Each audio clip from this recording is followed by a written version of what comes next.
you.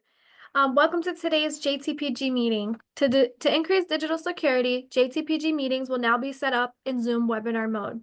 If you are a panelist, you have all normal capabilities to turn off and on your video and unmute yourself to speak. If you are a Zoom attendee, please use the Q&A or raise hand function to submit any questions or comments. You will remain in a view-only format. You may only unmute when given the option by a meeting host. If dialing or phoning into this meeting, please press *9 to raise your hand or press *6 to accept the unmute request from the host. Your permission to speak will be removed once your question or comment has been answered. Thank you for your patience as we work to make our meetings more secure. All right, thank you. So time being 2:03, I will call the meeting of the JTPG to order. And we can do roll call, please. Okay, Acushnet, Here. Attleboro, Here. thank you. Berkeley, Carver, Here. Dartmouth, Here. Dighton, Here. Fairhaven, Here. Fall River, Here. Freetown, Lakeville, Here. Mansfield, Here. Marion, Here. Mattapoisett, Here. Middleborough, New Bedford, Here. North Attleboro, Norton, Plainville, Here. Plainville's here. Okay. Raynham, Rehoboth, Rochester, Seekonk, Here. Somerset, Swansea, Here. Taunton, Here. Wareham, Westport, Here. and are any at-large commissioners here today? I'm here, Ashley. I'm from New Bedford. Ashley's here. Gloria Sadler, Fall River. Christopher McDermott, City of Attleboro. Thank you, Chris.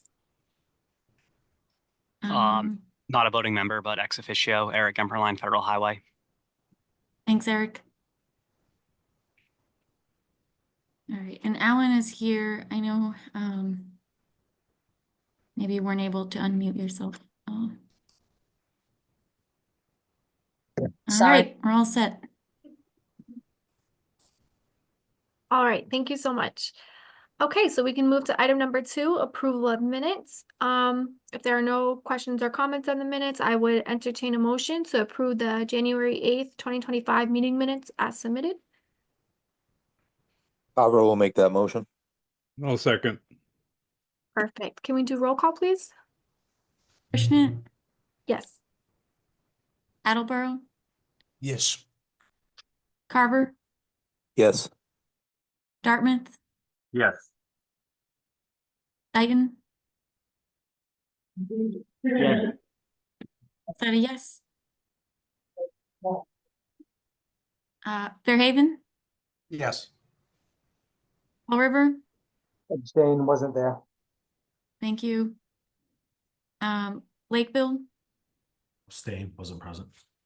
thank you. Mansfield, Yes. Marion, Yes. Mattapoisett, Yes. Middleborough,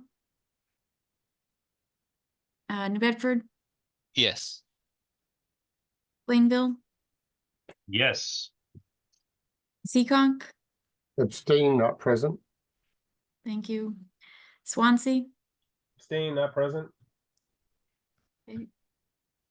Taunton, Yes. Westport, Yes. thank you.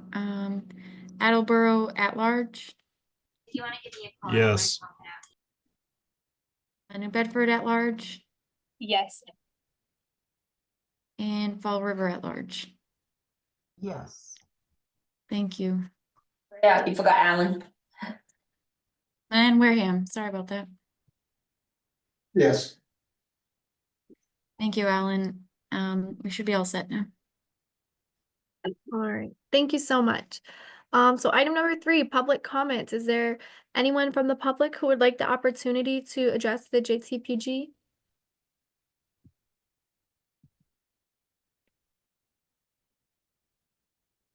Okay, hearing and seeing no hands raised, we can move to item number 4, regional transit authorities reports, and updates. Do we have anyone from our RTAs on the call? Mary Ellen DeFrias Gatra, I'm here. Don't know if there's anyone from SRTA. Yep, change your SRTA. All right, so in Gatra, we have gone out to bid for the connecting service between Brockton, Fall River, and Taunton. So we are hoping to hear back on that and get those up and running. Obviously, we're in the same boat as anybody else under federal transit right now, trying to figure out if we have federal money, what we can spend federal money on. Are we going to be allowed to use a federal money for our TIP projects, or are there going to be changes coming? So right now we're in a little bit of a holding pattern. I would guess that I will be freezing my electric bus program and focusing on just keeping service out on the road at this point. We did make some service changes in December that I'm happy to report are seem to be well received. We're running a little bit later into the evening, and we're hoping if we can get some more assets in, then we'll be able to continue that trend of adding a little bit of service. We've also are in the process of readjusting our service for South Coast Rail to change when we service Middleborough, and also how we will be servicing the new Taunton station for that to go into effect next month. I think that is all I have to report. Thank you so much. Does anyone have any questions? All right, Shane? All right, yeah, I mean, we share some of the same concerns as Mary Ellen with the uncertainty coming out of Washington these days. And, we're trying to stay the course and kind of ignore the noise and, keep doing what we do, is serve our community and serve our community well. And I'm happy to report that has been working. Our ridership through the end of December is like up through the roof. It's amazing we can fit so many people on our buses. So it's been very good year for us. We are kind of in a scramble now to get our service on the road for South Coast Rail. We are under contract with VIA to provide microtransit service to the stations. However, when we let that contract over the fall, we were under the impression that service would start later in the spring. And I think in the first time in the history of the MBTA, they actually are going to deliver a project early, which sounds great, but it also means that we have to adjust our course, because our planning was, organized towards the original date, and actually anticipating a delay, not not something happening early. So we actually are going to have our kickoff tomorrow with VIA, and it looks like we'll be able to get service on the road for the start of South Coast Rail. But it's going to be a scramble. So that's where our focus is.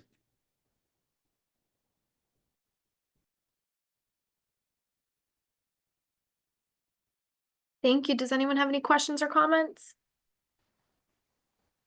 All right, thank you both so much for the updates. Oh, Andrea? Yeah, so I was at the South Coast Rail meeting in Freetown on Monday. And there were some questions about what are gonna be the SRTA connections to the South Coast Rail. So maybe, I don't know if you can give us updates today or at another time, Shane, about what that is gonna look like, some of those changes. Thanks. So by and large, we're serving the stations today. So our fixed route system, you can get to and from the stations. with the exception to Freetown. It's kind of up in the woods. So, but our microtransit, the microtransit was designed around the originally proposed schedule, which had very limited service, only in the AM departures to Boston and PM arrivals from Boston. And also, since that project was funded and let, the schedule has been expanded quite substantially, and to include trips during the day and the weekends. And the whole reason we did the microtransit was because those AM departures and PM arrivals were outside of our fixed route span of service, and to serve the stations with fixed route at those times of the day was going to be enormously expensive. So that's why we went with the microtransit option. That microtransit's still going to operate, and then if you're for folks that might like to take a train ride during the daytime, we'll get you to the station on our fixed route bus.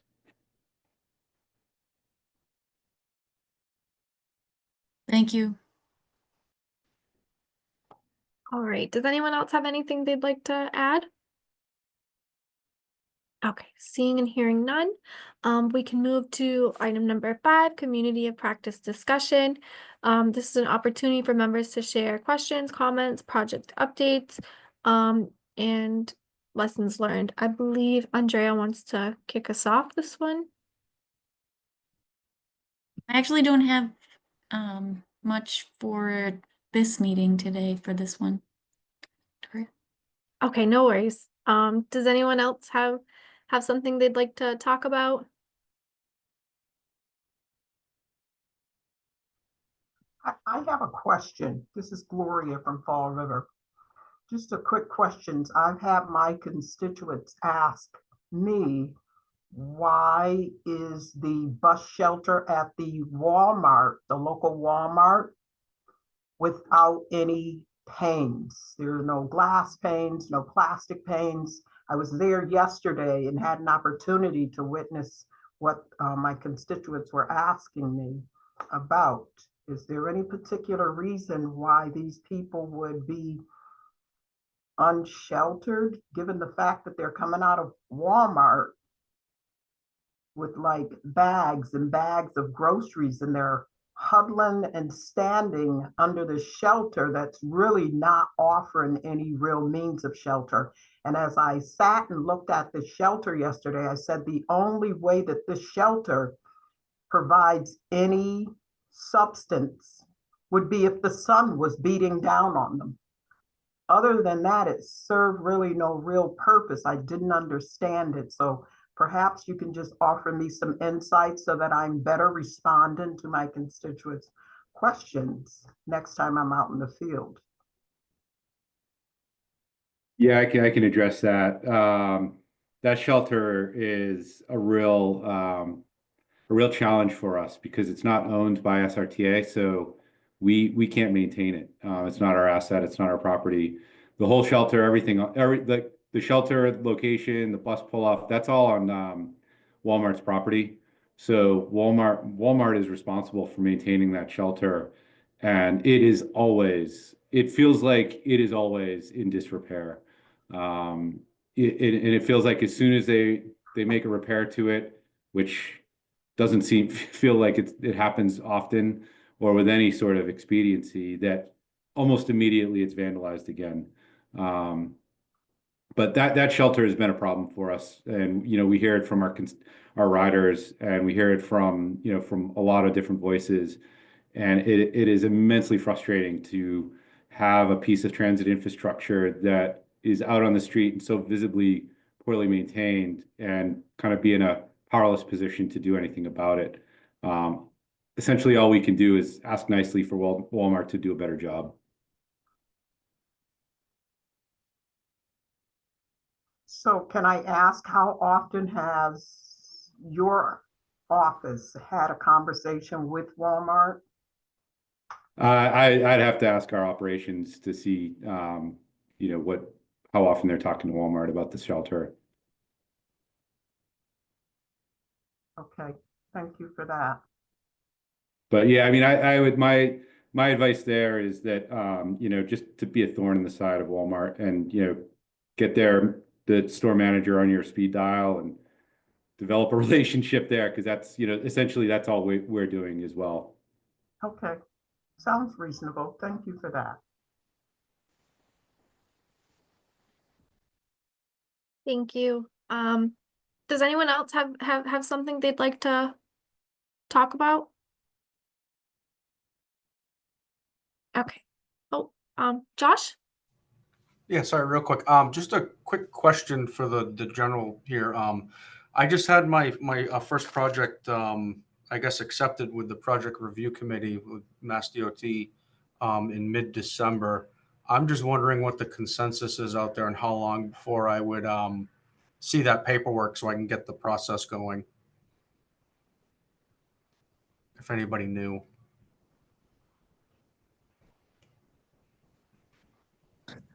Barbara, can you speak to that? Would that be a couple of months for them to get their letter?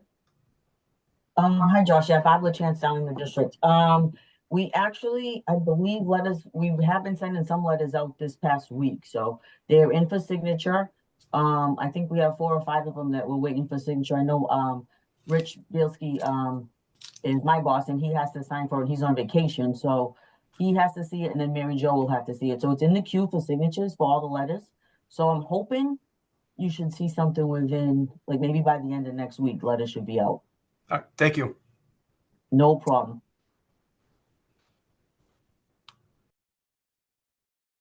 Alrighty. Does anyone else have any questions? I do, and I don't know if this is the right platform or section of the meeting.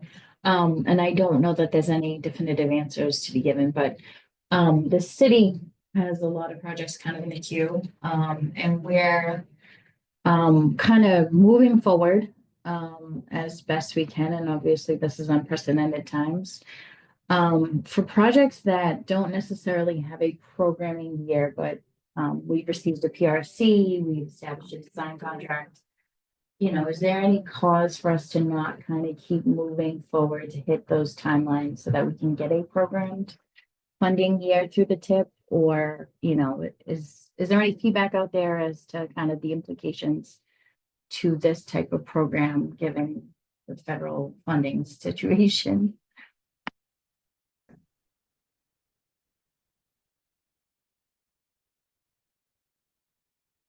So I guess I'll go on that one. This is Jackie Jones. I work on the TIP at SRPEDD. As of right now, we don't have any guidance. I was gonna talk about this a little bit in, not the next agenda item, but the one after that. We don't have any guidance right now. We are moving forward with TIP development like we do every single year. It is kind of unprecedented and we don't really know what's gonna happen, but as of right now, we have our set funding, we're moving things forward, and my best advice is to keep your project moving. As best you can, keep operating under that assumption that it eventually will go through the normal TIP process and get funded. We haven't heard of any potential changes to the current highway funding.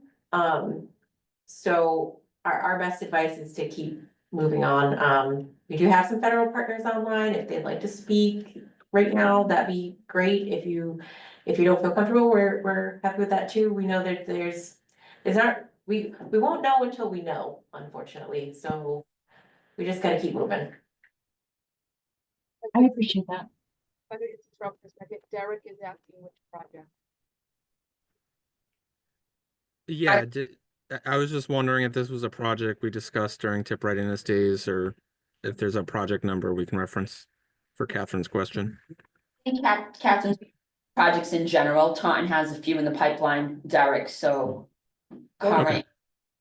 I will know both of those projects, Taunton and the Highland Tree. I can get you those numbers, Derek, too, if you want. They were both on our list of potential projects to be added. Yeah, Winthrop and Highland Street intersection improvements, and then Winter and School Streets. Yes. Okay. Yeah, I think we'll talk about those in the next item.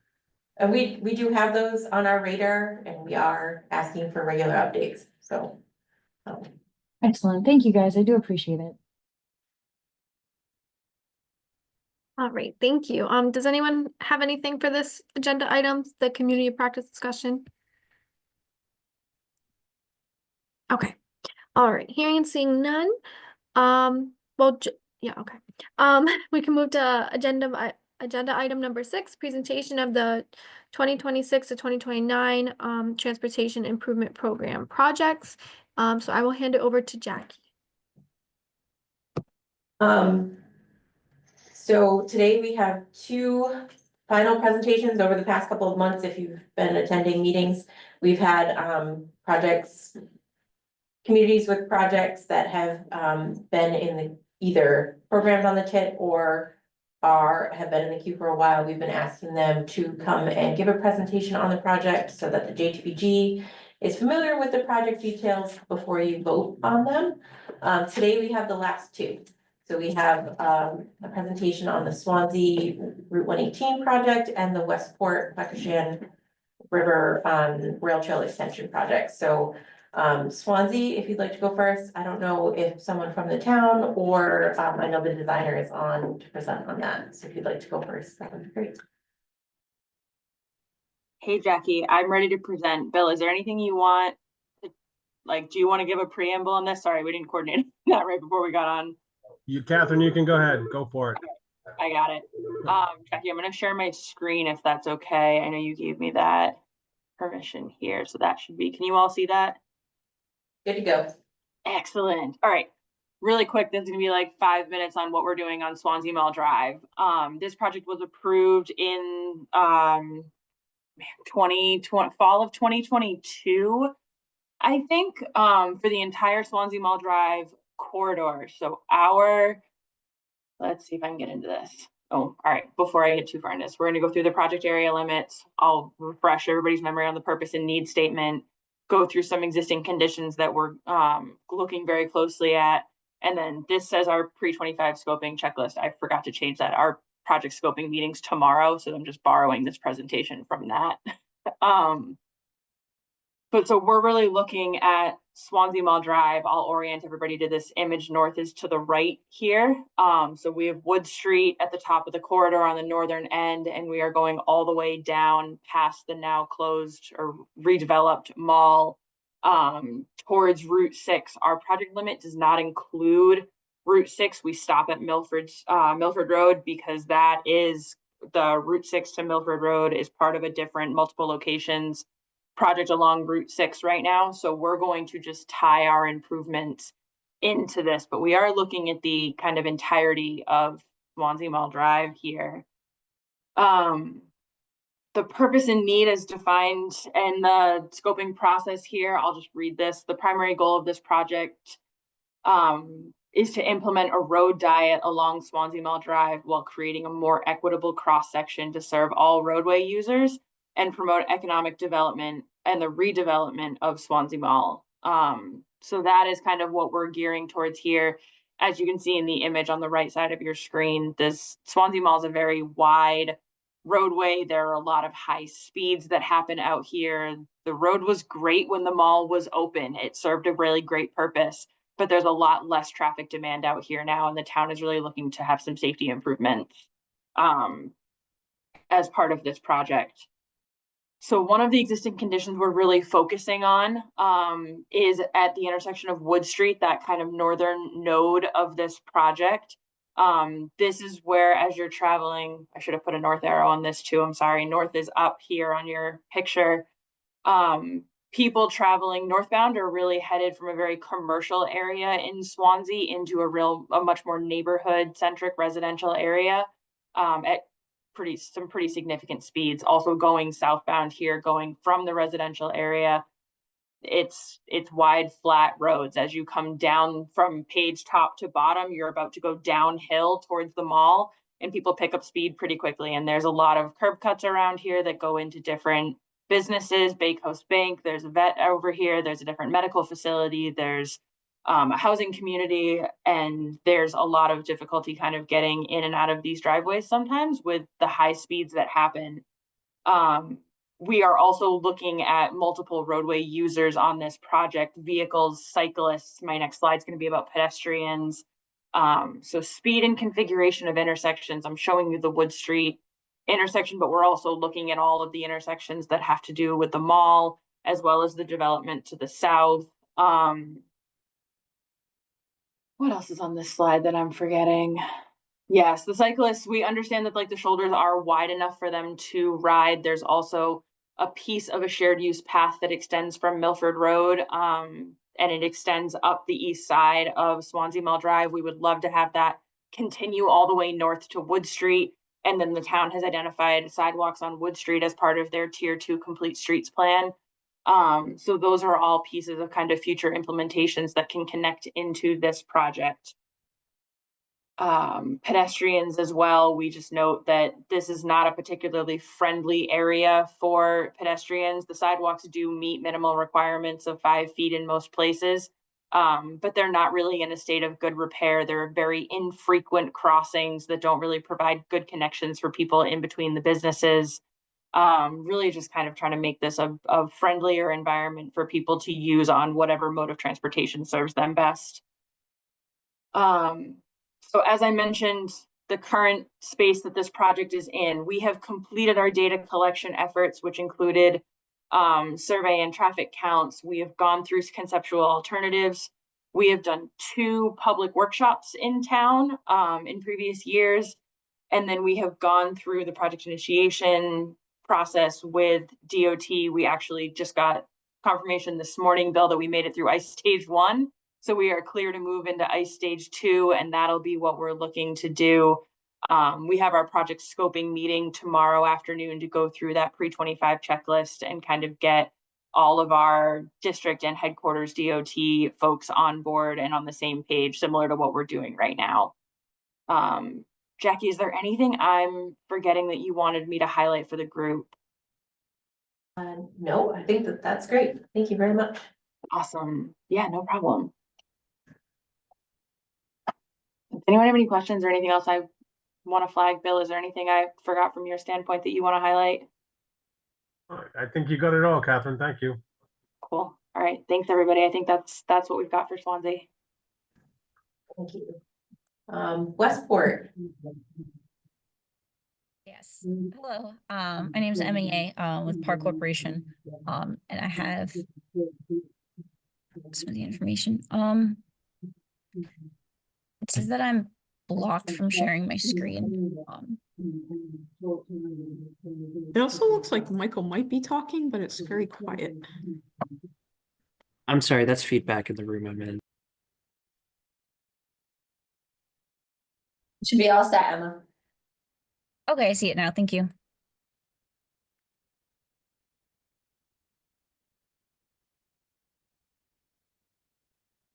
Okay. So I have just for a background, the Google Maps location. So that you can see an idea of where this location is.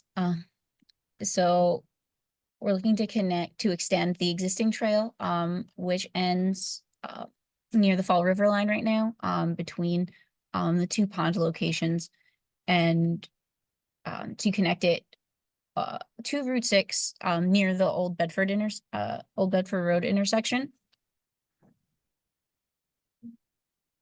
So we came up with the 3 alternatives with 2 different location layouts, one following along the pond to the south and another moving over closer to the roadway.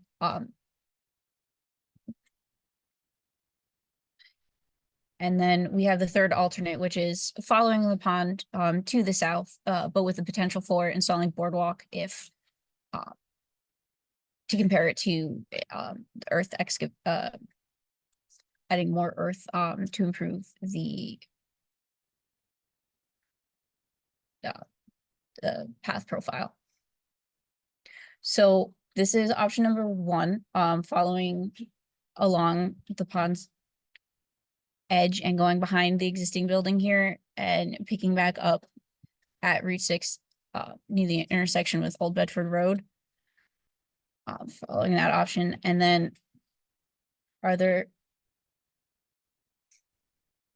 we've looked at different locations for the crossing to connect any of the pedestrians or bike users to the existing sidewalk trail area on the other side of Route 6.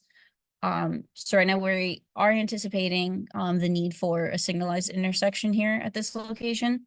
And there is an existing bus stop right here, but it's not very well protected at all. It's just a sign kind of on the side. So we are looking at what upgrades we would need for leveling landing areas for passengers getting on and off of the bus there at that stop.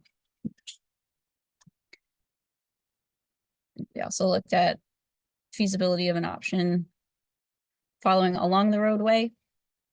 There is a bit of a swale in this area off to here, so we're looking to avoid that or different ways to cross over it following the roadway around the existing utility structure.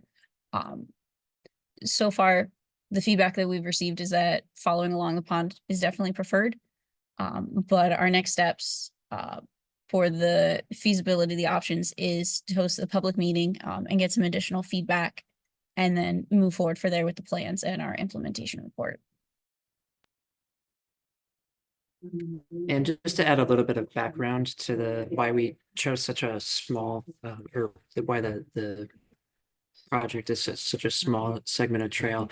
The South Coast Bikeway was still being discussed between New Bedford, Dartmouth, and Westport for the routing alternatives when we submitted for a Mass Trails grant. And so we wanted to start making some progress locally on Westport's contribution while the three municipalities coalesced around a routing alternative. And so now I think that there's support from the three municipalities to go up Old Bedford Road and Old Fall River Roads. South Coast Bikeways is applying for that with support of the municipalities. So where the terminus is, where there was the crosswalk Emma was talking about, that's where the next iteration of planning would pick up to continue that bikeway.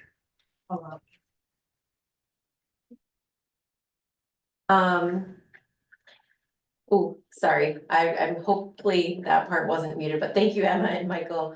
It's a small piece, but it's a critical piece, and from a tip perspective, the smaller the project is, the easier it is to slide it in holes that we might have in funding. So there's no such thing as too small for a tip project. We love to see projects like this. I do have one question. Either Emma or Michael, you're talking about putting in a signalized intersection. Do you mean like a signalized, like overhead hawk system crosswalk, or did you mean like a full signalized intersection at the Old Bedford Road intersection with Route 6? We're looking at a full signalized intersection. There is the road diet that's ongoing a little further east of this project that we're anticipating it to continue through. Further down this project, here's 2 lanes, but then it goes down to 1 lane in each direction. So if the road diet does continue down this area, moving it to, if there's 1 travel lane in each direction, then multiple traffic signal warrants are met.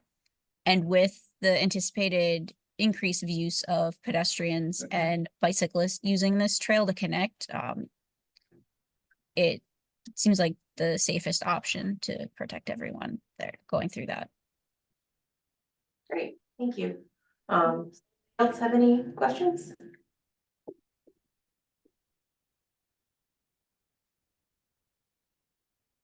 Not hearing any. Back to you, Victoria, and thank you both, Swansea and Westport, for your presentations today.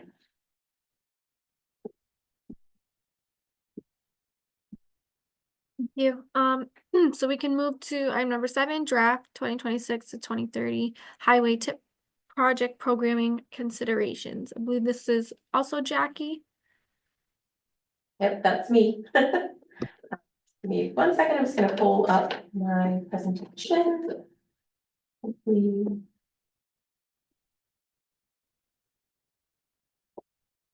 Great. So as I talked about a little bit earlier, there is uncertainty at the federal level. We don't necessarily know what that's going to look like. And we're gonna keep developing the tip like we've been developing the tip until we hear otherwise. So as part of that, we've been hard at work getting prepped for the 2026 to 2030 tip. We have been working very closely with our partners over at District 5, and we participated in TIP readiness days with MassDOT on February 3rd. To get the most up-to-date information on the status of TIP projects, and the most up-to-date, cost estimates. We've also been evaluating all the projects proposed for TIP funding using our evaluation criteria process, which assigns a ranking score to the projects based on how well they align with regional priorities. Today, we're gonna go through each year of the TIP as it's currently programmed and discuss the trends and issues we are seeing as we move into scenario development, which is where next month, we're gonna come to you with a couple options for using the funding in the years of the TIP, and you get to vote on which one that you think best fits the region's needs. So the intent of this effort is to make sure that you have as much information before that scenario development as you need to make those decisions. And then this is my yearly reminder. Sorry for the very small font, but the TIP is more than just a list of highway projects. It's also a list of transit projects. It's and it's all these things go into the development of the current TIP. So it's a very involved process, and we invite as much participation in that process as we possibly can get. For this, here's all the things that go into the TIP. So I wanted to include, even though it's the 26 to 27 TIP, I wanted to include fiscal year 2025. The two projects that are scheduled there are expected to go in their assigned year, so we won't look at having to put these into any future year, which is good news, based on our current slate of programming. That doesn't always happen every year. Sometimes we're picking up projects from a previous TIP year, so we're happy about this. Fiscal year 2026, currently we have 4 projects programmed there. If we were to leave them there with the amount that they are funded at, we would be over budget by 3.7 million. And 2 major factors to consider in project placement are fiscal constraint. Do we have enough funding in the fiscal year to cover the cost of the project? And readiness. Is the project ready to be funded that year? Coming out of TIP days, all these projects were considered to be on track for their fiscal year with some wiggle room in that assessment. Generally, we like every project in this year of the TIP, the 2026 or the first year of the TIP. We like that to be at 100% if possible, maybe 75%. 2 of these projects are at 75% design. And then the second year, we like to be at 25 or higher. Going into 2027, if we were to program all these years in the current year they're in, we would also be over programmed in this year, and that's not accounting for projects that are in 26 that now need to move to an outer year. 2 of these projects, shown in red, were not recommended to be in 27 based on the readiness of the project. And that's kind of what we talk about at that TIP readiness days. Is it going to meet the schedule as programmed? These 2 appear not to at this current moment. Things are going to have to shift out anyway, so having that readiness information is helpful. I'd also like to point out that all of the projects in 2027 are pre-25% design, which is more preliminary than we would like them to be funded than this year. So they're all very early, and that gives us a little bit of unease about programming them in this year.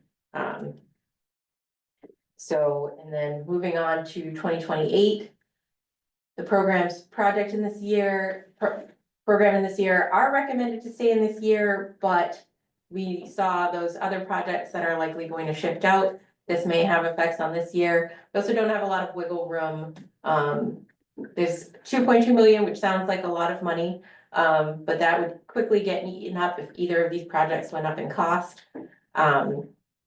And also with the shifting of projects, that might have effects on this year as well. It's a kind of a domino effect, unfortunately.